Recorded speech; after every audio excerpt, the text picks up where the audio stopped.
नमस्कार, आप देख रहे हैं खबर 100 में हूं आपके साथ राहुल मौर्य। आइए रुख करते हैं इस वक्त की बड़ी खबरों पर, लेकिन उससे पहले एक नजर हेडलाइंस की ओर।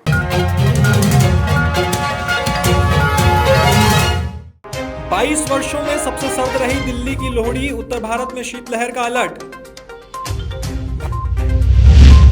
भारत में पहली एयर टैक्सी सर्विस की शुरुआत, महज 40 मिनट में पहुंचेगी चंडीगढ़ से हिसार। केजरीवाल सरकार ने वापस लिया गाजीपुर पोल्ट्री मार्केट बंद करने का आदेश। कोरोना की उत्पत्ति की जांच करने चीन पहुंची WHO की टीम, 2 हफ्ते के लिए किया गया क्वारंटाइन।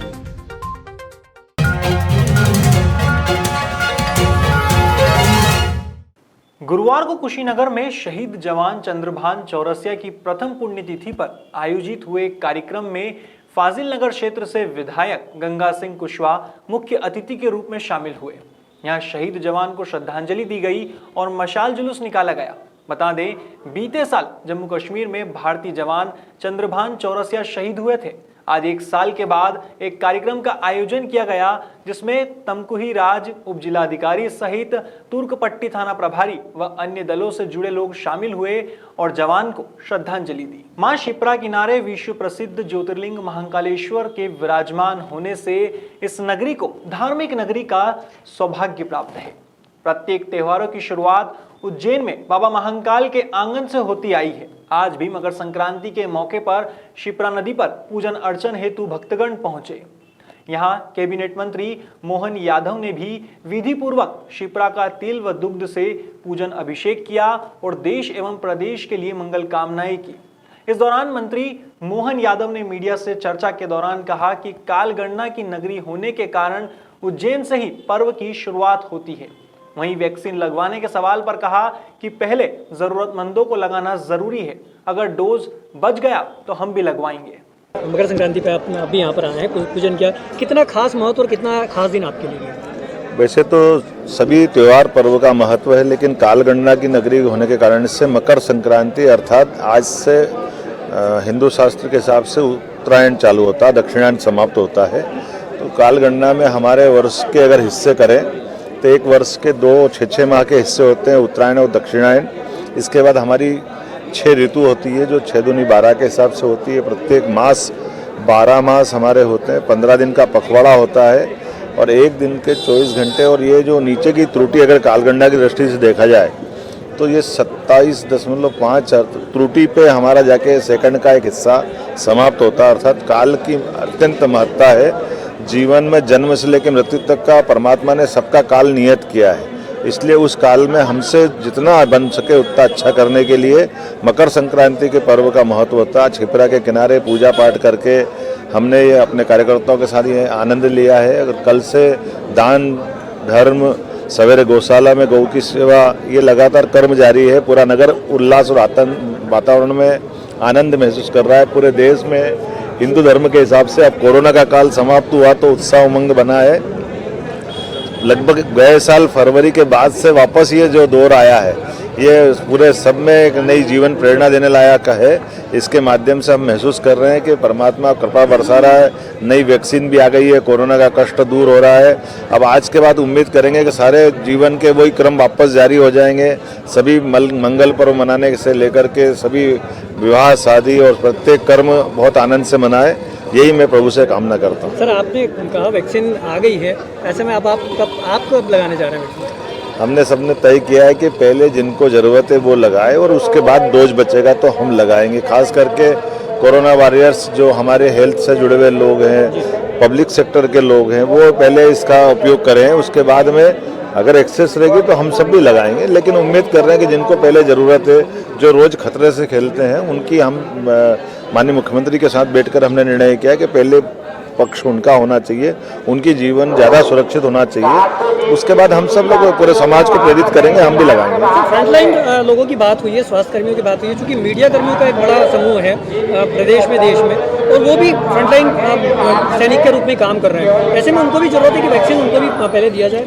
निश्चित रूप से आपकी बात में पहुँचाऊँगा और मौका पड़ेगा तो पहले आपको भी लगाएंगे, इसमें कोई गलती नहीं है।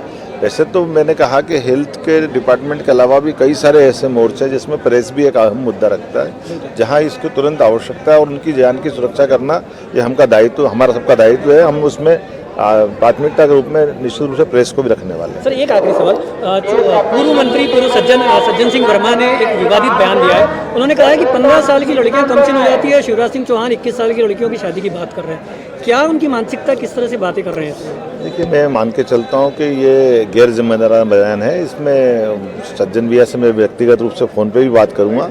हमारे लिए माता बहनों की इज्जत करना ये सभी पार्टी के लोगों के लिए, पूरे देश का और हमारा सबका धर्म है।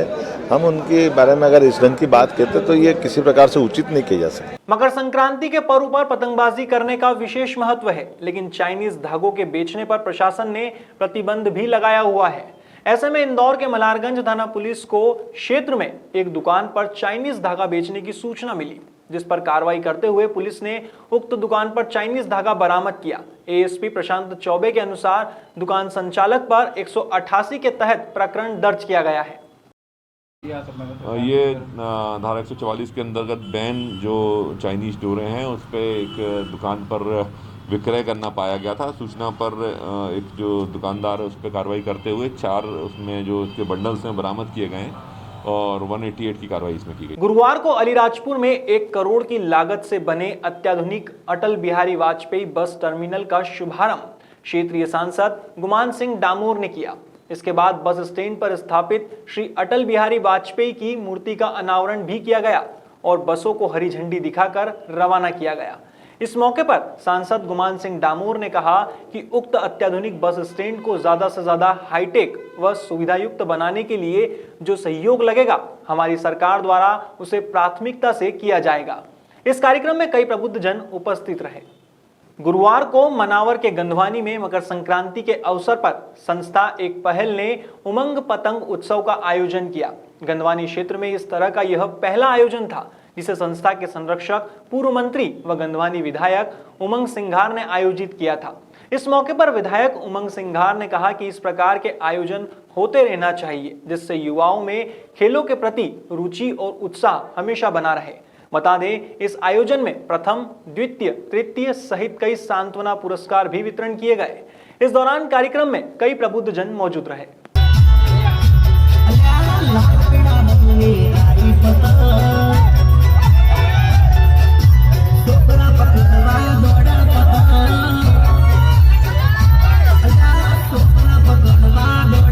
मकर संक्रांति के अवसर पर इस प्रकार हमारे पूरे देश के अंदर त्योहार मनाया जाता है, नए वर्ष की शुरुआत होती है। इसमें नए कई परंपराएं गुजरात में हो, यहाँ हो, सब नए युवाओं को शौक होता है पतंगबाजी का।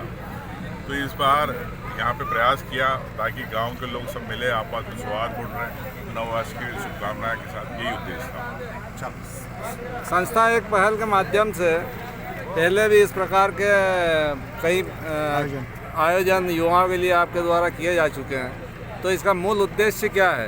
देखिए, उद्देश्य यही है कि युवाओं को सांस्कृतिक गतिविधियों से जोड़ना, खेलकूद गतिविधियों से जोड़ना, क्योंकि ग्रामीण क्षेत्रों में युवा रहते हैं, यहाँ पर इतने साधन नहीं है। एक मेरा प्रयास रहता है, चाहे क्रिकेट टूर्नामेंट हो, चाहे नई शुरुआत गरीब पतंग की, चाहे महिलाओं के लिए नई शुरुआत करने जा रहे हैं। इस बहाने सब लोगों में आपसी सौहार्दपूर्ण बना रहे और उनको अपने ही गाँव के अंदर मौका मिले और जो खिलाड़ी होगा वो आगे आएगा।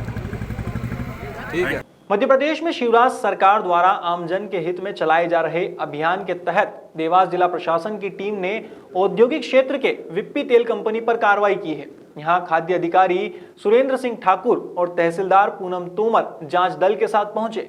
तहसीलदार पूनम तोमर की माने तो फैक्ट्री में सभी प्लांटों का निरीक्षण किया गया, जिसमें फैक्ट्री की कार्यप्रणाली ठीक ढंग से पाई गई है। हालांकि अधिकारियों ने जांच के लिए सैंपल लिए हैं।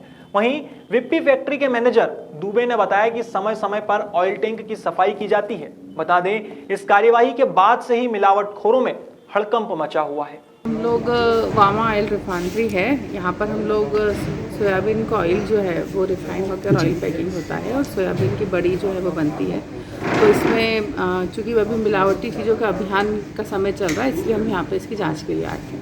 तो किस तरह की अनियमितता आपको देखने में नजर आई यहाँ पर? नहीं, यहाँ पे तो व्यवस्थाएं काफ़ी अच्छी है। फिर भी हम लोगों ने एक प्रिकॉशन के लिए सैंपल लिए हैं, तो सोया बड़ी और सोया तेल के सैंपल अभी फूड विभाग द्वारा लिए गए हैं। व्यवस्था ठीक है, बाकी अब हम और देखते हैं, बाकी जो भी सुरक्षा के निर्देश होंगे वो दिए जाएंगे। मैम, कई ऐसे व्यक्ति हैं जिसमें अभी भी अनियमितताएं जो हैं सामने देखी जा सकती है, क्या मानते हैं जिला प्रशासन लगातार इन पर कार्रवाई करेगा? हाँ, अभी तो लगातार जिला प्रशासन की कार्रवाई जारी है। गुरुवार को नरसिंहगढ़ तहसील के बड़ोदिया जांगीर गांव में बड़ली माता मंदिर पर 7 दिवसीय श्रीमद् भागवत कथा का समापन हुआ।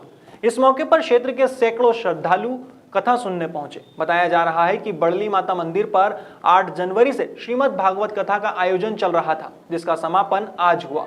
इस दौरान प्रसादी वितरण का भी आयोजन रखा गया था। गुरुवार को कट्टीवाड़ा में शीतला माता मंदिर पर मकर संक्रांति और 7वें स्थापना दिवस के अवसर पर महायज्ञ व पूजन कर महाआरती की गई। इस मौके पर संध्या के समय सुंदरकांड भी रखा गया, साथ ही विशाल भंडारे का आयोजन भी किया गया। आयोजकों ने बताया कि इस पूरे कार्यक्रम में नगर के समस्त नागरिक गण की मुख्य भूमिका रही है। फिलहाल खबरों में इतना ही। देश और दुनिया की तमाम खबरों के लिए देखते रहिए खबर 100, जनता की बुलंद आवाज।